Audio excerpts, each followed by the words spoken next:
गोरसेनेच्या वतीने आरक्षणात गोरसेनेच्या वतीने गोरसेना आक्रमक झाली. गोरसेनेचा रास्ता रोको गोरसेनेनं रास्ता रोको आंदोलन केला है। बंजारा समाज की जड़ें सिंधु संस्कृति से जुड़ी हुई हैं और आज यह समाज पूरे भारत में फैल चुका है। यह समुदाय अधिकतर शहरों से थोड़ी दूरी पर स्वतंत्र गांव बसाकर रहता है, जिसे टांडा कहते हैं।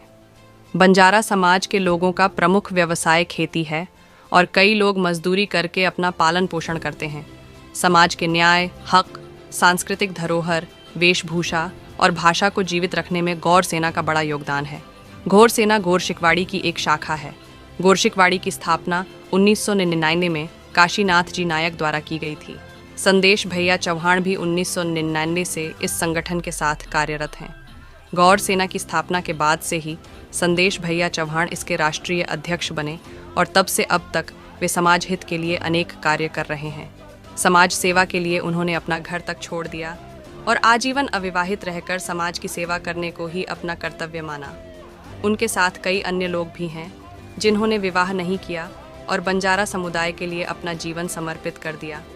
काशीनाथ जी नायक के निधन के बाद गौर सेना और गौर शिकवाड़ी का सारा कार्य संदेश भैया चौहान द्वारा ही संभाला जा रहा है। गौर सेना न केवल महाराष्ट्र में बल्कि पूरे भारत में कार्यरत है। यह संगठन लगभग 20 से 22 राज्यों में सक्रिय है और बंजारा समुदाय के लिए स्वयं सेवा करने वाला अन्य कोई संगठन नहीं है। गौर सेना ने अपनी स्थापना से लेकर आज तक समाज हित के लिए कई काम किए हैं, चाहे वह महिलाओं के खिलाफ हुए अत्याचारों के विरुद्ध आंदोलन करना हो या उन्हें न्याय दिलाने के लिए न्यायालयीन लड़ाई लड़ना हो। उदाहरण के तौर पर नांदेड़ जिले के किनवट में एक बंजारा समुदाय की महिला की हत्या के मामले में गौर सेना ने न्याय के लिए संघर्ष किया और अंततः उसे न्याय दिलाने में सफलता प्राप्त की। ऐसे हजारों मामलों में गौर सेना ने संघर्ष किया है और न्याय दिलाया है।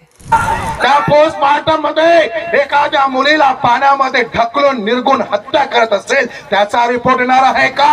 आणि एसपी मला सांगताय की पोस्टमार्टमचा रिपोर्ट आल्याशिवाय आम्ही गुन्हा दाखल करणार नाही। एसपी लक्षात ठेव,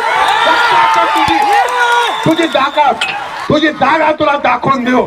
लाज वाटायला पाहिजे तुला, लाज वाटायला पाहिजे। इथे आमच्या मुलीचा प्राण जातोय आणि तू म्हणतोय की नंतर गुन्हा गौर शिकवाड़ी गौर सेना शिक्षा के क्षेत्र में भी कार्यरत है।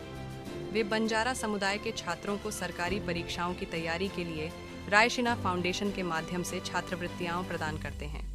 उन्होंने हजारों गरीब छात्रों को छात्रवृत्ति प्रदान की है, जिससे इन छात्रों ने अपने जीवन में सफलता प्राप्त की है। गौर शिकवाड़ी द्वारा स्थापित रायशीना फाउंडेशन के 100 से अधिक छात्र सरकारी नौकरियों जैसे PSI, STI, ASO आदि में सफल हुए हैं। उनके छात्र अब सभी सरकारी विभागों में कार्यरत हैं। गौर सेना ने महाराष्ट्र में बंजारा समुदाय के आरक्षण के लिए भी संघर्ष किया है। विमुक्त जाती अप्रवर्गामध्ये पैशाच्या जोरावरती राजकीय शक्तीचा वापर करून लाखोने पैसे देऊन जे अवैधरित्या जातीचे प्रमाणपत्र काढून जे घुसखोरी होते विमुक्त जाती मध्ये ती थांबली पाहिजे आणि थांबावी म्हणून गौर सेना व इतर सारे वेगवेगळ्या संघटनेच्या माध्यमातून संपूर्ण महाराष्ट्रभर आम्ही आंदोलन करत आहोत।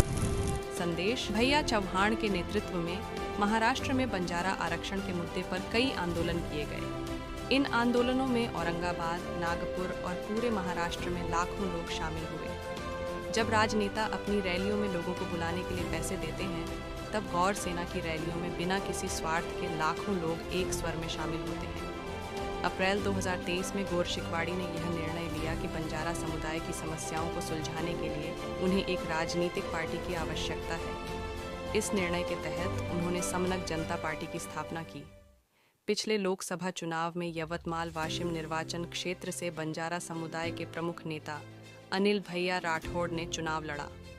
हालांकि विपक्ष में मजबूत राजनीतिक प्रतिस्पर्धा थी, फिर भी उन्होंने पहले प्रयास में लगभग 60,000 वोट प्राप्त किए। गौर सेना का यह प्रयास समाज को एकजुट रखने और उसकी धरोहर को संरक्षित करने में सफल रहा है। आगे भी यह संगठन इसी प्रकार समाज हित में कार्य करता रहेगा, जिससे बंजारा समाज की पहचान और अधिक सशक्त हो सके।